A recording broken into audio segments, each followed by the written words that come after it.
Assalamualaikum warahmatullahi wabarakatuh. Nama saya Ruri Salgita, NPM 2262 10521. Baiklah, di sini saya akan membahas pertemuan 5 mengenai hakikat dan prinsip pembelajaran berdiferensiasi. Yang kedua, urgensi diferensiasi dalam pembelajaran bahasa Indonesia. Yang ketiga, bentuk diferensiasi, konten, proses, produk, dan lingkungan belajar. Yang keempat, strategi penerapan berdiferensiasi dalam pembelajaran keterampilan berbahasa seperti menyimak, berbicara, membaca, dan menulis. Yang kelima, studi kasus penerapan pembelajaran berdiferensiasi di kelas bahasa Indonesia SMP maupun SMA. Dan yang terakhir ada tantangan dan solusi dalam mengimplementasikan pembelajaran berdiferensiasi. Langsung saja kita masuk dalam materi yang pertama, yaitu hakikat dan prinsip pembelajaran berdiferensiasi. Pembelajaran berdiferensiasi adalah pendekatan pengajaran yang menyesuaikan konten, proses, produk, dan lingkungan belajar agar sesuai dengan kemampuan, minat, dan gaya belajar peserta didik. Prinsipnya yaitu lebih menghargai perbedaan individual peserta didik. Yang kedua, menyesuaikan materi dengan tingkat kemampuan dan kebutuhan siswa. Yang ketiga, memberikan berbagai pilihan cara belajar dan bentuk penilaian. Dan yang keempat, memastikan semua peserta didik tetap menantang secara akademik. Yaitu pembelajaran berdiferensiasi ini yaitu adalah pendekatan kita dengan peserta didik. Apakah gaya belajar ini sesuai dengan minat peserta didik kita? Seperti itu. Yang kedua, urgensi diferensiasi dalam pembelajaran bahasa Indonesia. Yang pertama itu mengakomodasi perbedaan kemampuan berbahasa peserta didik. Yang kedua, meningkatkan motivasi dan keterlibatan aktif siswa. Yang ketiga, membantu siswa menguasai keterampilan berbahasa seperti menyimak, berbicara, membaca, dan menulis secara optimal. Dan yang keempat, memaksimalkan potensi setiap peserta didik.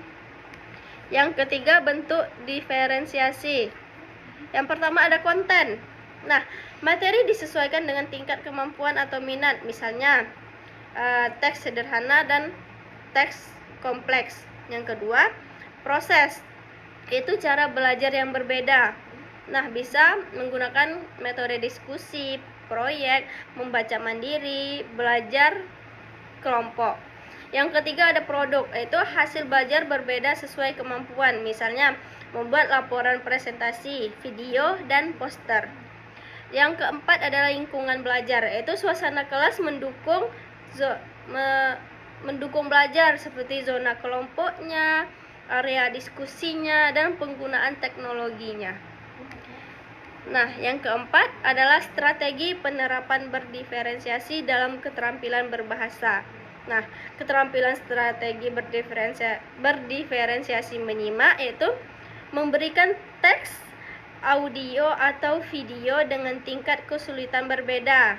Itu tugas pertanyaannya sesuai dengan kemampuan peserta didik kita. Nah, yang kedua itu elemen berbicara, yaitu latihan presentasi.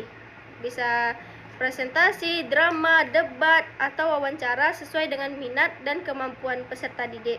Yang ketiga ada elemen membaca, yaitu teks dengan tingkat kesulitan berbeda.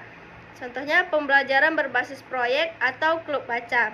Dan yang terakhir elemen menulis, yaitu pilihan topik menulis, format tulisan berbeda, bisa esai, cerita, laporan, dan atau penilaian fleksibel.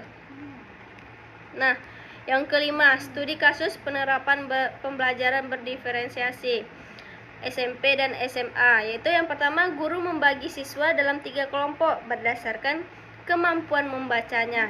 Yang kedua, kelompok mahir diberi teks kompleks untuk dianalisis dan mempresentasinya. Nah, bagi kelompok menengah, membaca teks sedang dan membuat ringkasan.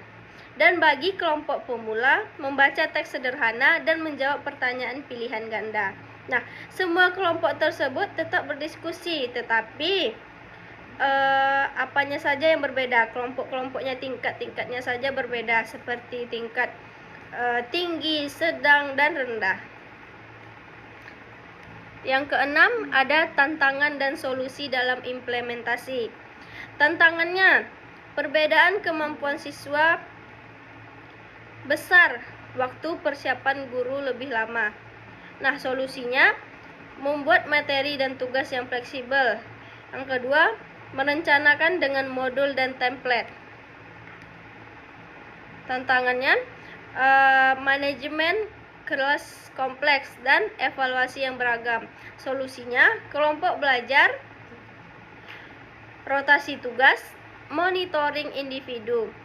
Dan yang terakhir, rubrik penilaian yang jelas dan fleksibel. Sekian materi pertemuan 5 yang sudah saya jelaskan. Terima kasih.